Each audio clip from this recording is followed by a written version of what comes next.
Hello, everybody. It's Wow Ergonomics because it's midday on a Friday, which is our time. It Hello, is. Stephen. How are you? Hello, Graham. Yes, I'm very well. How are you? I'm fine. It's been one of those weeks where I've just ran out of time. Okay. Yeah, I shouldn't have listened to that Blur album the other day. That was the problem. You know, the one that's called Out of Time. Yeah, Wasn't there an album or was it a song by REM called Out of Time? there is Hang on, sorry, an I'm just REM song. Yeah, no, yeah. it's fine. No, let's do it. No, You always start off that with was a the album. Out of Uh, Time. Out of Time was the album, yeah. Mm, That had that was the one with the big hits on it. yes. Losing My Religion and Losing My etc. Religion and etc. shiny, happy, go lucky people That's it. holding hands and all of that. We've got two special guests coming on today. We're just We waiting for have. them to arrive backstage. I can see one. Hopefully, the other one will turn up soon. Yeah. I think he's Let's hope so. just downing his pajamas at the moment, and they're going to be coming on to talk to us about a special event which is coming soon. Yes. I've tried to put the link, the Eventbrite links are so long. Come on, Yeah. Eventbrite, shorten your links, make them Yeah. much tinier. But I've tried to put it Less in is the more. comments. Less is more, Less is more. definitely. Yeah, especially when it comes to things like links. But I've tried to put it in the comments, so hopefully you will be able to pick it up there. There was an aborted attempt at the first effort because I put too many Yeah. characters in there. The second attempt is there. You can click on that. You can then come along, which would be marvelous. Let's bring our first guest in, whilst you hastily chase up the second guest. Yes. So I'm gonna. Sorry, by the way, if you can hear the dog in the background. That's just what happens sometimes. Let's bring in Laura. Hello. Hello. Hello. Hello. Thanks for having me. Yes, I How can are hear you? you. You can How hear are me? you? Yes, can hear you. Brilliant.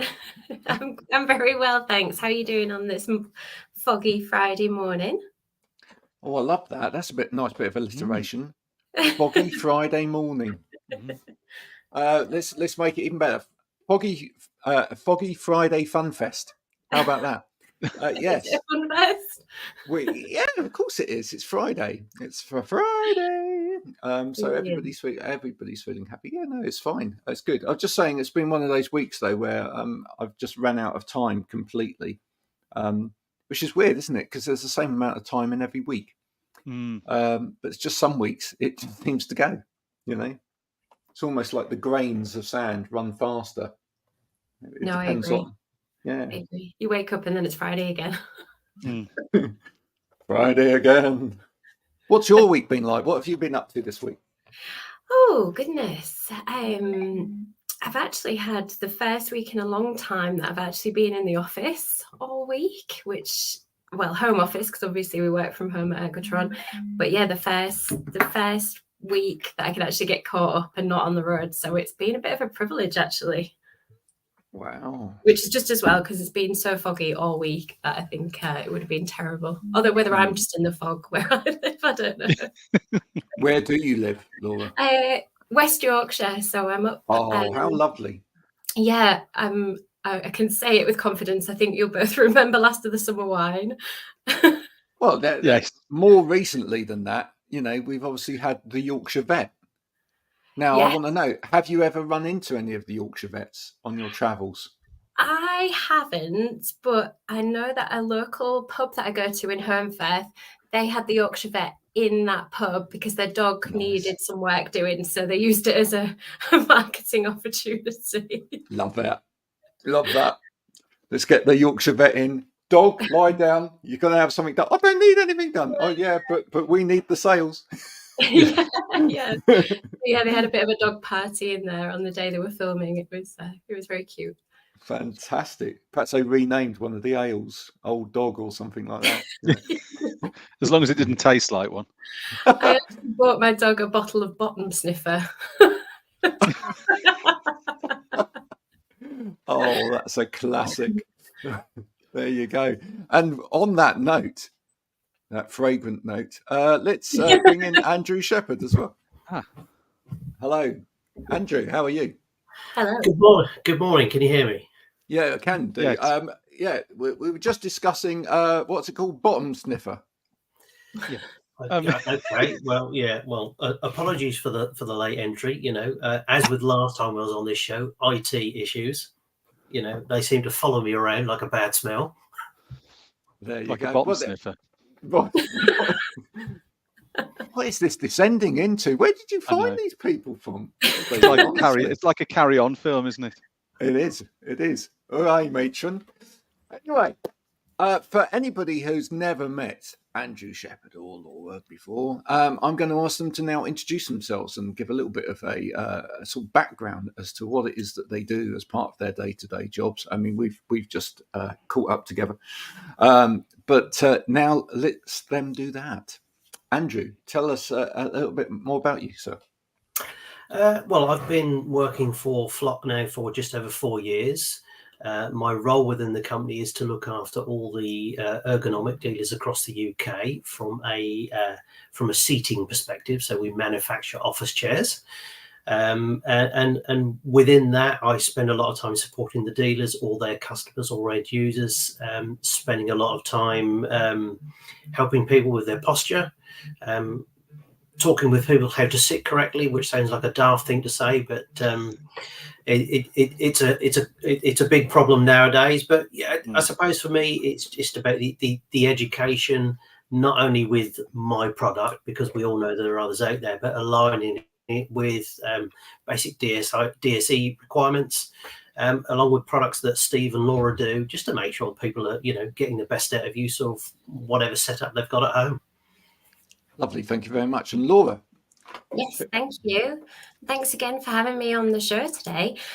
So similar to Andrew, I've been with Ergotron for just over 4 years, and my role within Ergotron, so we're an American manufacturer of monitor mounts. So we really produce anything really where a person needs to interact with a piece of technology. So all about height adjustment, movability, and my day-to-day role has been a mixture really of looking after our reseller partners, of which we've got lots of lovely ones, and also into end users. So another big part of what we do at Ergotron is a healthcare range.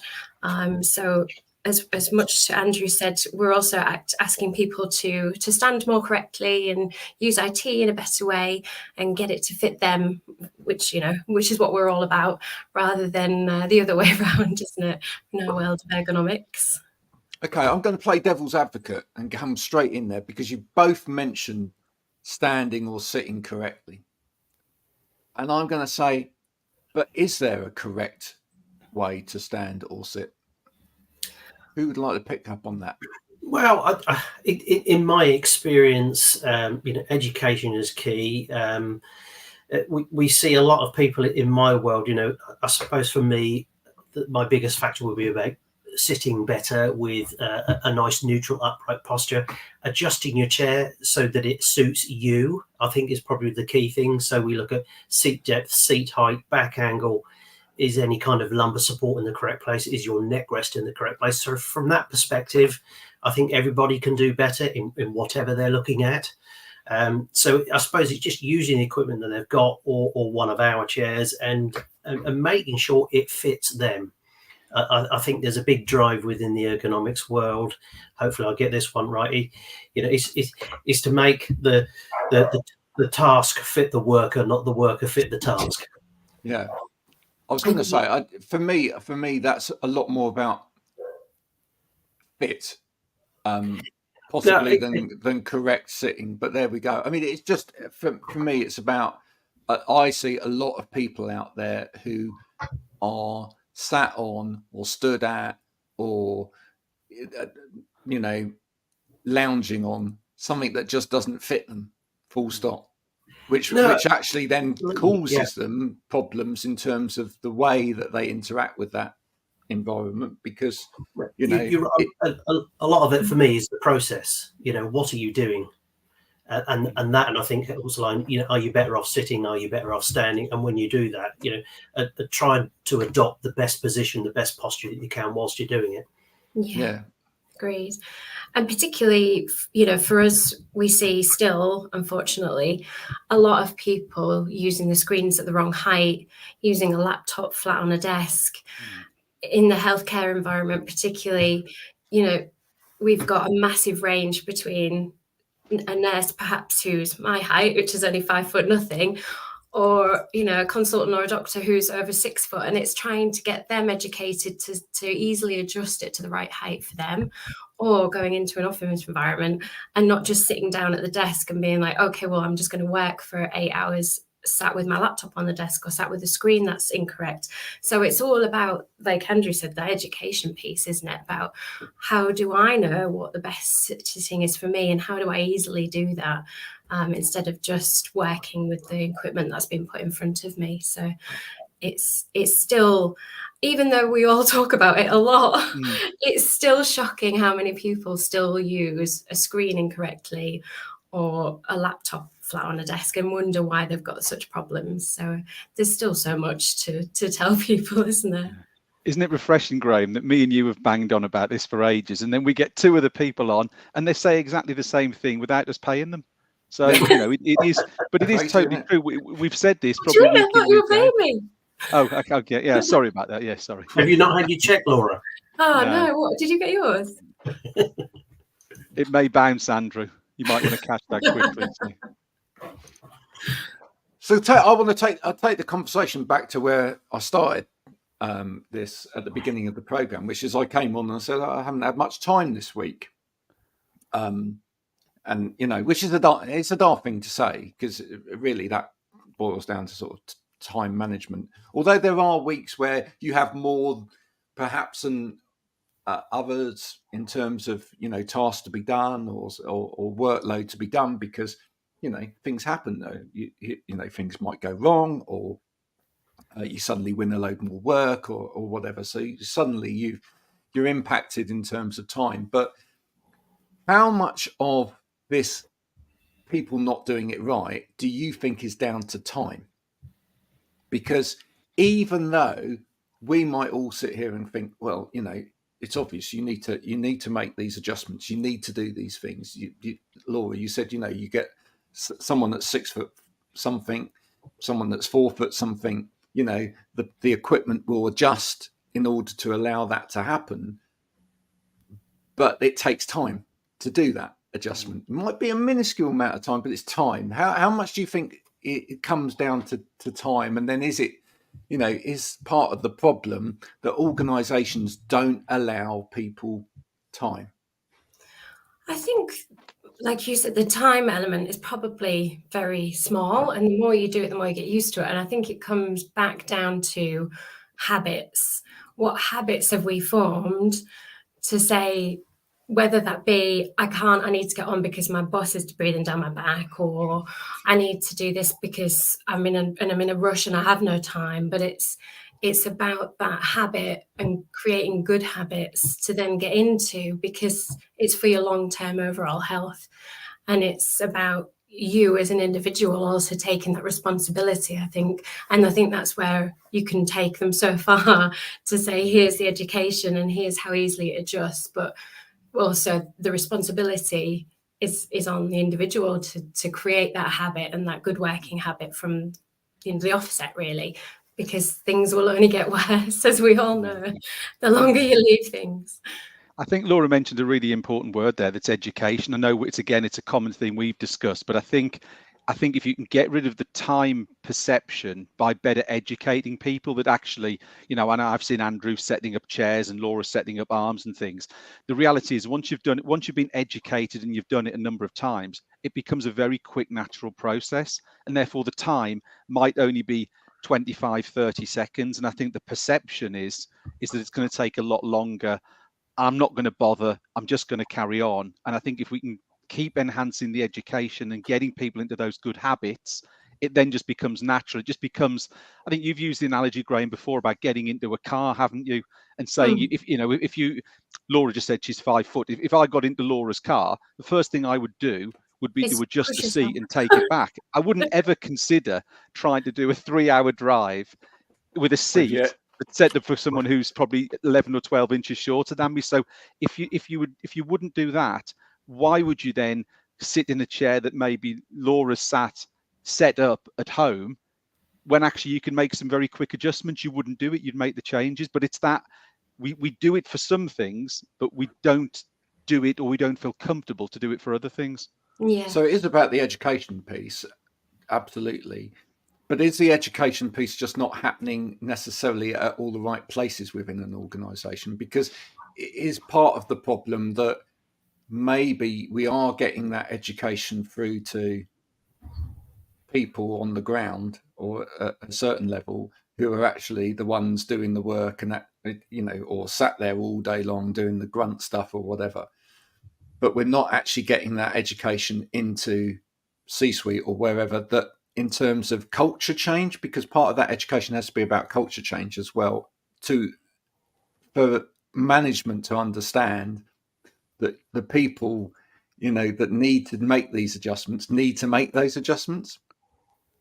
Yeah, and I think it's that old kind of perception again sometimes of people going, oh, well, it's like health and safety, or, you know, that kind of, why am I having to wear steel tap boots and all the rest of it, when actually it's there to help you, isn't it? And the minute that perception changes, hopefully people can have a more comfortable working environment. But, you know, it's all about making things easily able to adjust and fit a wide range of people, in my perception, I think. You know.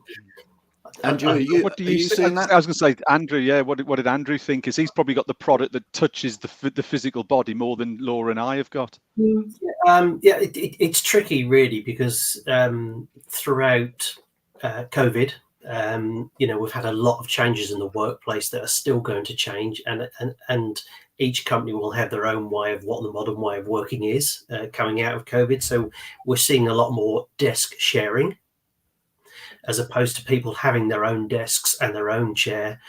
You know, like, you know, Brenda's chair, do not touch this. But once people have got that initial setup, it doesn't tend to change. But nowadays, when you're going in and you're using a desk for a few hours, and then you're collaborating, going to a different area and come back and somebody else has sat in that desk, you go and use a different desk. I think it's more important now for that education perspective to come through. So the companies that are concerned, I mean, we as a company, we try and train chair champions.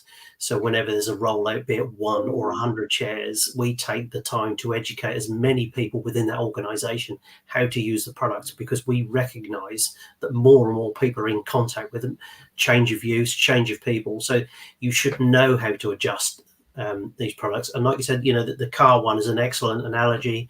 I like walking in somebody else's shoes, you know, because if you've got a pair of shoes that's the wrong size, your feet and your legs will start to ache within a few seconds or a few minutes of walking. It's exactly the same process that happens when you're sitting in a chair that doesn't fit you. Your body will ache. You'll react, listen to it. It's telling you something. Yeah, good point. It's quite interesting that you're saying that we're seeing more people going back to like desk sharing, or more organisations are going the way of desk sharing, after we've come through a mass pandemic where actually we were trying to keep everybody away from each other.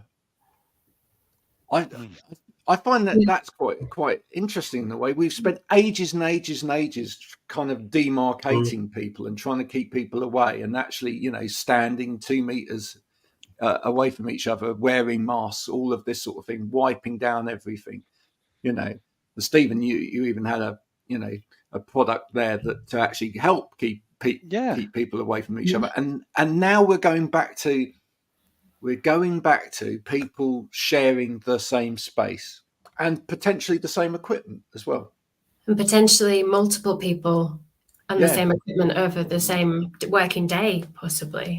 There's an element in that in which it's like, have we actually learned anything? Yeah, I was going to say, I wonder, Laura, I'm putting you on the spot here, but you mentioned about your engagement with healthcare, etc. What's the approach of bodies like the NHS or the private healthcare providers around sharing equipment, be it chairs, monitor arms, whatever? Is there any, have they got some sort of rules of thumb that they have to adhere to that might be a little bit different to the commercial world? As you can imagine, with the NHS, every trust is slightly different. So apologies, my dog is barking in the background. Sorry if you can hear. So we definitely saw, coming out of the pandemic, a switch between, whereas maybe before it might have been one laptop cart shared between a ward, there's more of a ratio to increase that, so there's less touch points. And also we've seen in places where they have ICUs, for example, the big kind of move away from having a physical laptop cart or a computer that wheels into and out of that environment, as opposed to bringing anything in, they're keeping it outside. So whether that's a wall mounted height adjustable product, because they don't want as many things going in and out of one particular area that has a higher infection rate. So that's definitely changed since the pandemic. But I think in the back end office, it's still, where they have brought people back into the office, it's still kind of their own desk. It hasn't gone as like the corporate way where there's as much sharing, or, what they have seen is probably a reduction in their size of people in the office. So a lot of them have stayed home. And where they've got that space, it's then turned into a ward or an extra environment to use within the healthcare setting. Whereas obviously on the corporate side, we're seeing so many people downsize to the point of 300 staff go back to a 60 desk office. So there's no chance of having all of their staff in at any one point. So it is really interesting to see. And I think Graham's point is a really good one, because have we learned anything? I don't know. Well, I think that's a fair point, but aren't we all by nature social animals? We want to interact with each other. Don't you think we work best being with others as opposed to in separate rooms or at the end of a Zoom call? Yeah. Oh, I totally agree with that. I just wonder whether,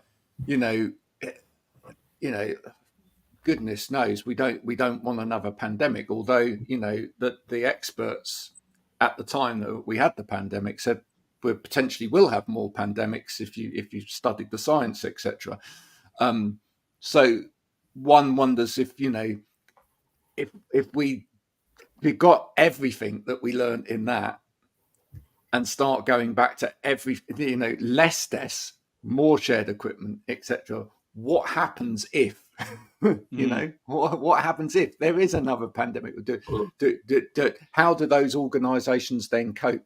I presume everyone will be set up more for home working, which we wouldn't have had before, because that was one of the big problems that a lot of organisations had. They didn't have any way of doing asynchronous working at all.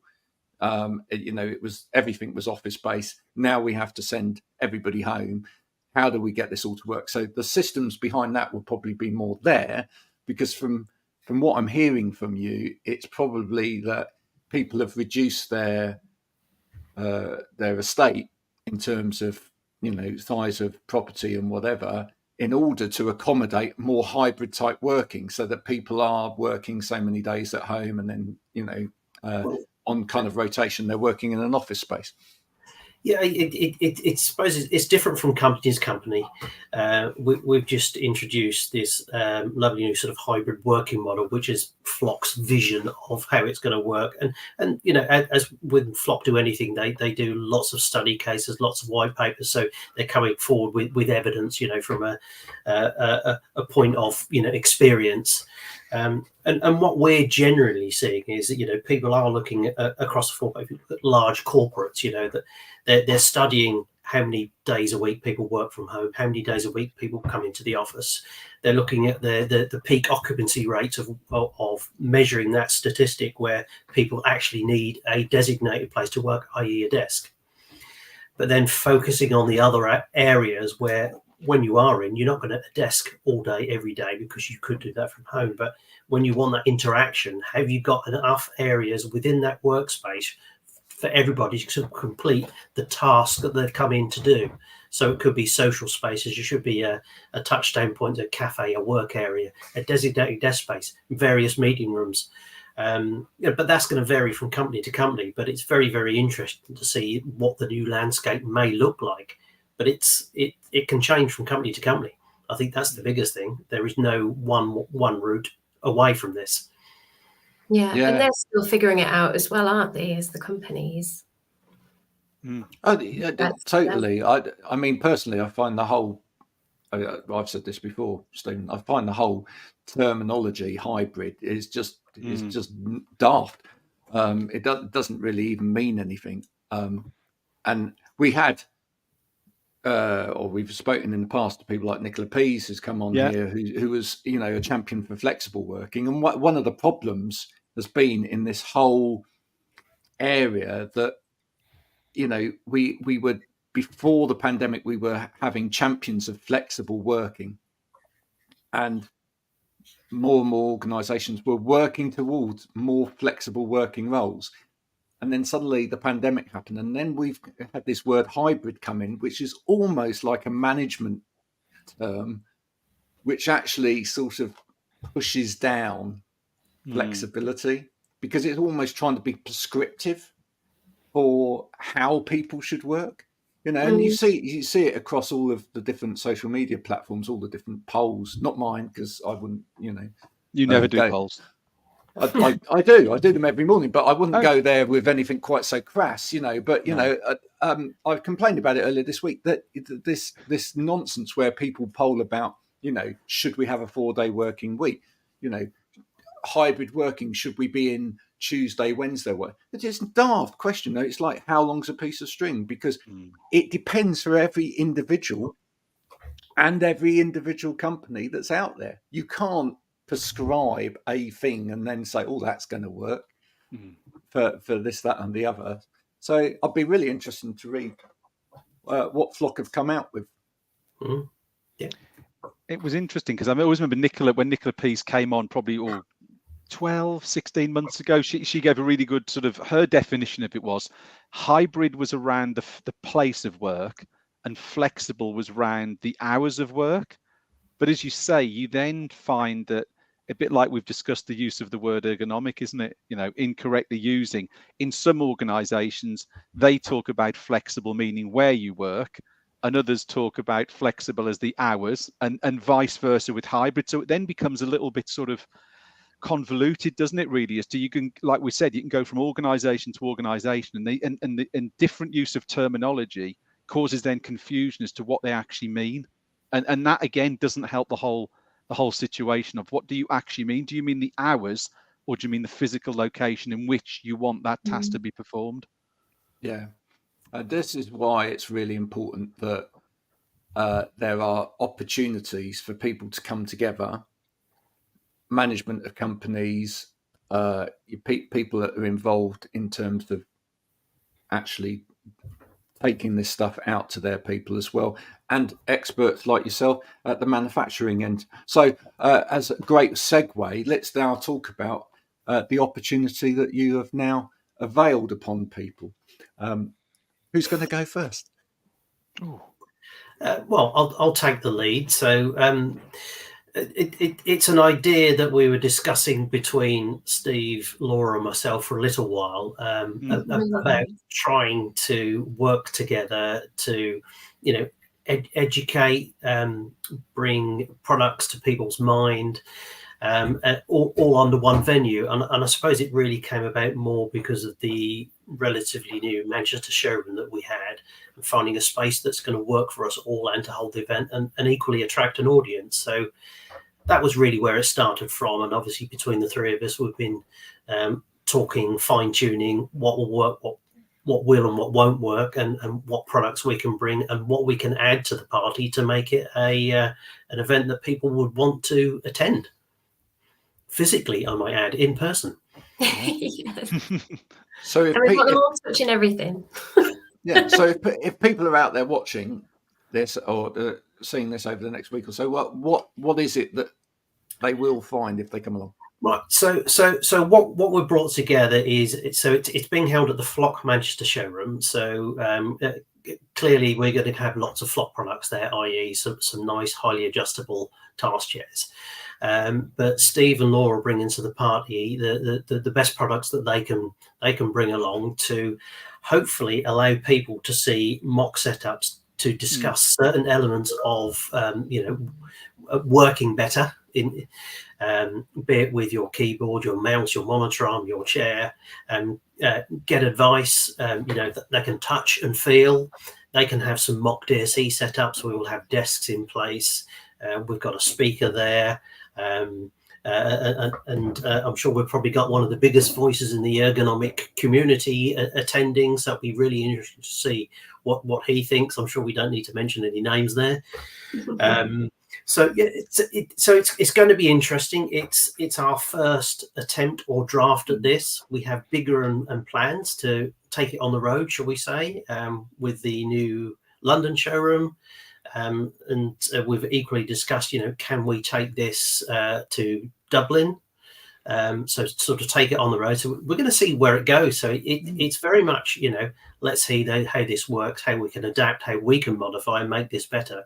But to touch on a phrase earlier, it is about education, understanding, and how we can all do better and help others to do better.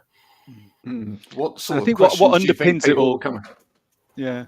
I was going to say, Graham, what underpins it all before we answer that is the fact that we talked about working in silos. The three of us could do separate things, but actually our products work best when they're put together.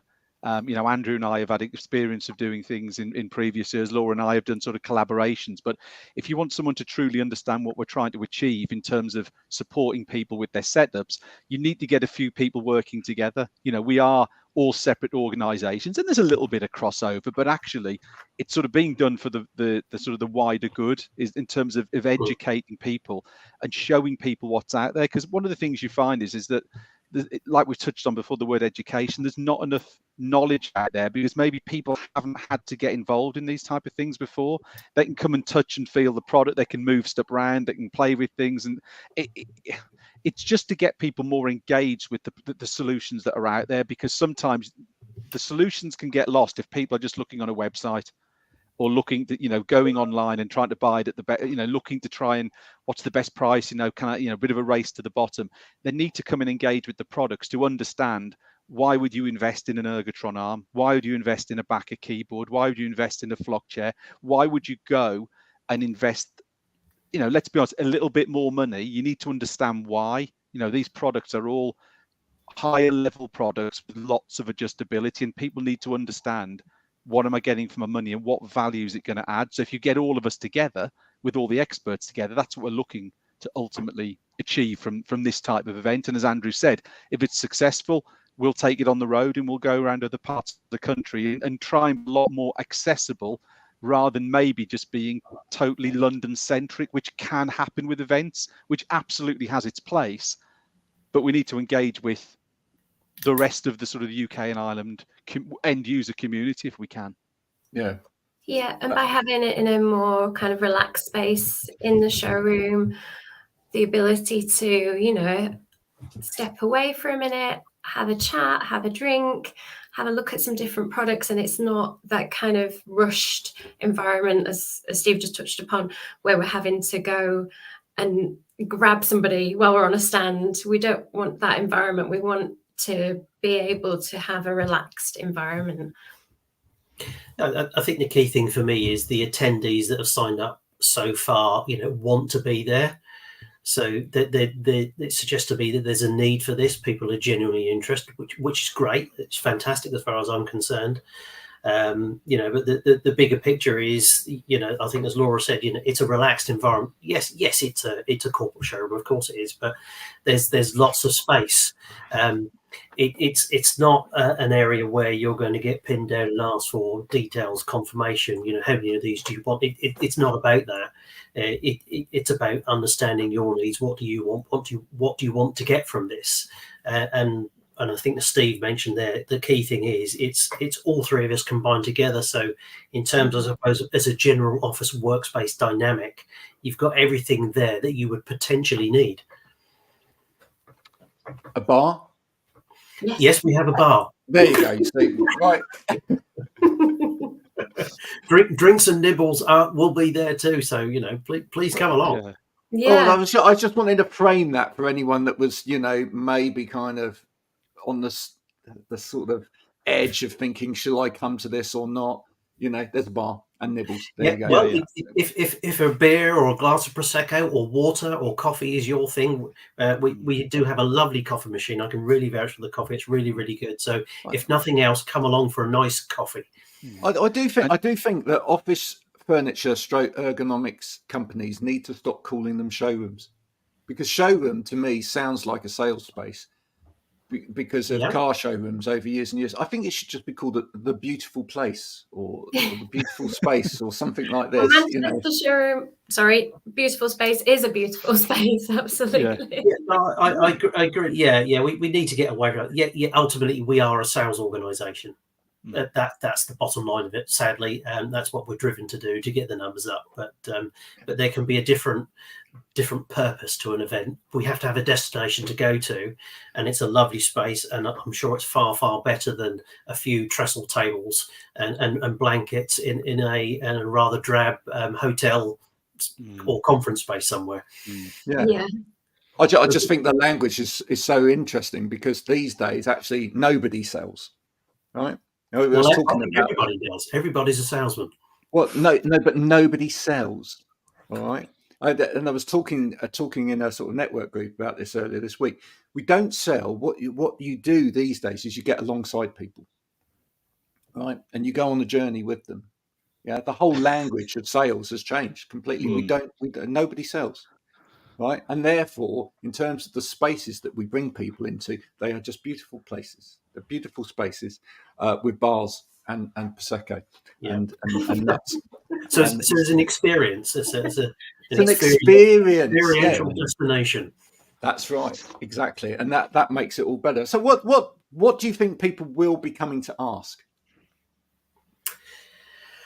Well, I think generically it's going to be about that further information. What can this product do for me? What can you, I've got this issue. How can you help me? So I think it could be various. It could be product related. It could be experience related. It could be MSK related.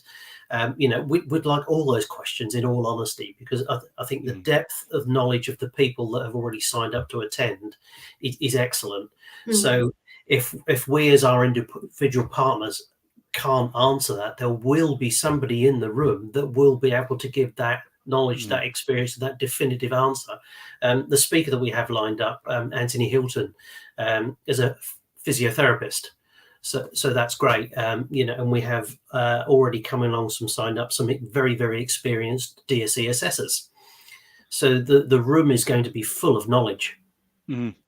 Yeah. And then I'll be there as well.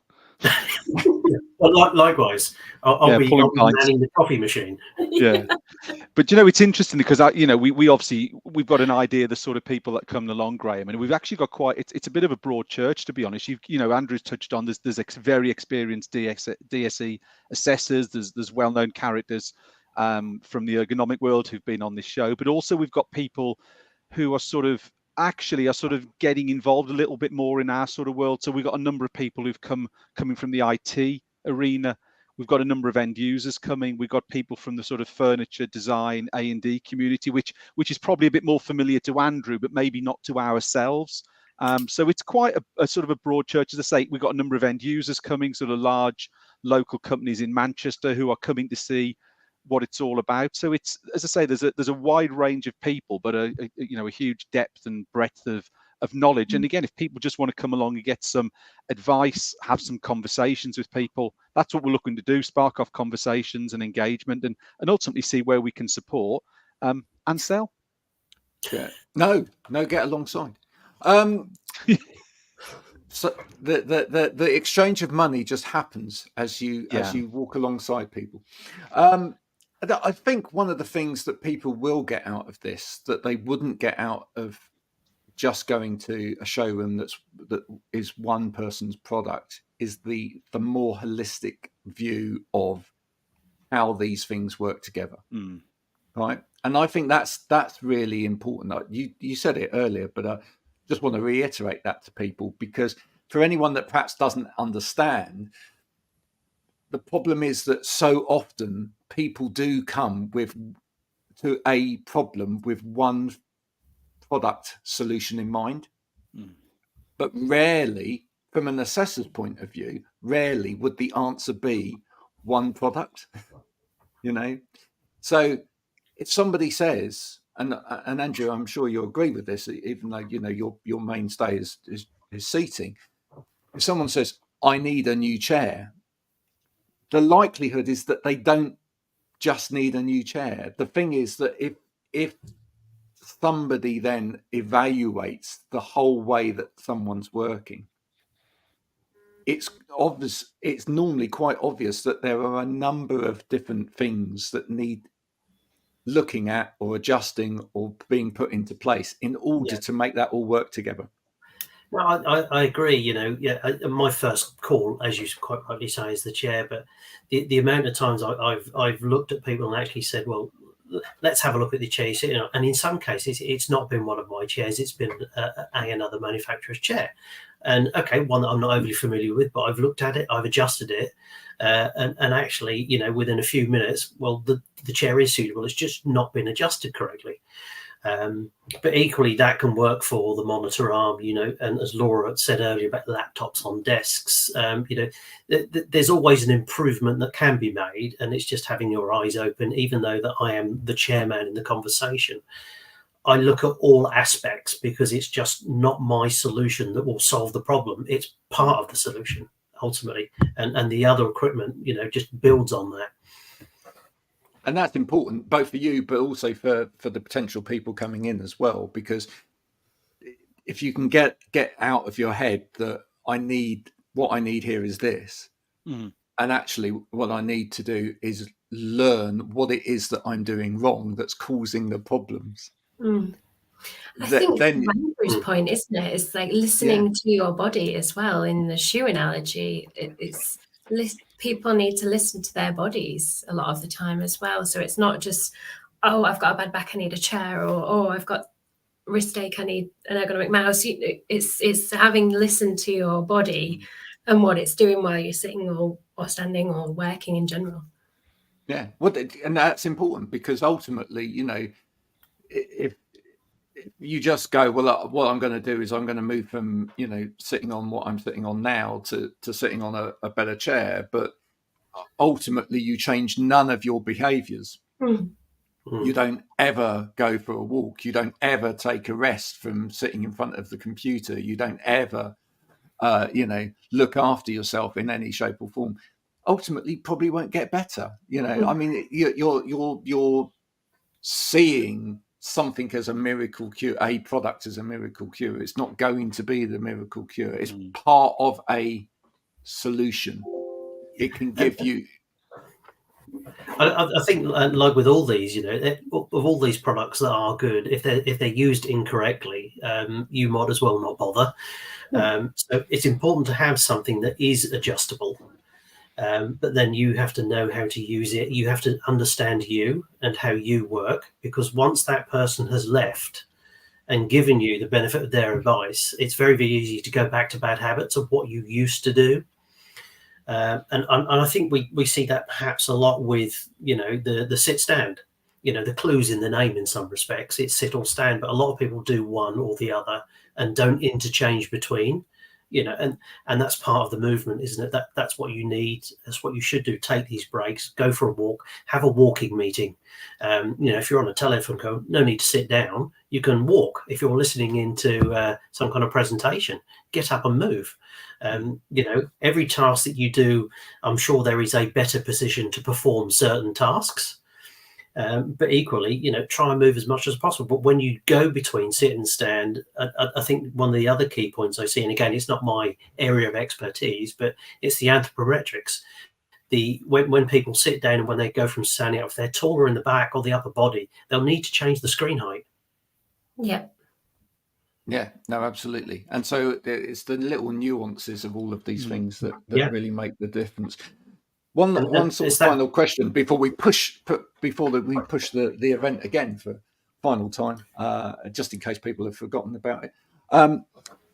Do you think that organisations are coming round to the idea that they have got to spend decent money in every environment that person works in. So if we are going to have, going forward, people working hybrid, if we are going to have people working in a cafe, they're working from home, they're working in an office, are organisations coming round to the idea that they will need to spend money in every single one of those situations, or are they looking for ways in which to not spend money in all of those situations? I think that's probably quite. It's a mix, like it is with anything. But I think I think there's a lot more interest in investing. I would question whether it's investing in all the possible locations someone may work. So they may go really, I've seen some organisations where they've really helped people when they're working from home, but when they come to the office and they hot desk or whatever, the desk is literally flat and bare. There isn't an arm, there isn't a good chair, there isn't a riser, there isn't so that's what I tend to find, is that there seems to be a reluctance to invest in more than one. There's a reluctance that there's a desire to invest in one, but a reluctance to maybe invest in more than one. And I think, like we said before, that isn't necessarily addressing the problems. It's maybe covering 3 of the 5 days, but what about the other 40% of the week that you're just sort of neglecting? Yeah. That's where I think there's a piece that's got to be overcome. But that's just my experience with the end users I've had engagement with. Other people might find it slightly different. So no, I'd completely echo that, Steve, to be honest. I think I still think a lot of people that are working from home, it's kind of been the onus has been put on them to look after their home office, even if they are working from home 4 or 5 days a week. So there's still a lot of people that are working very poorly at home.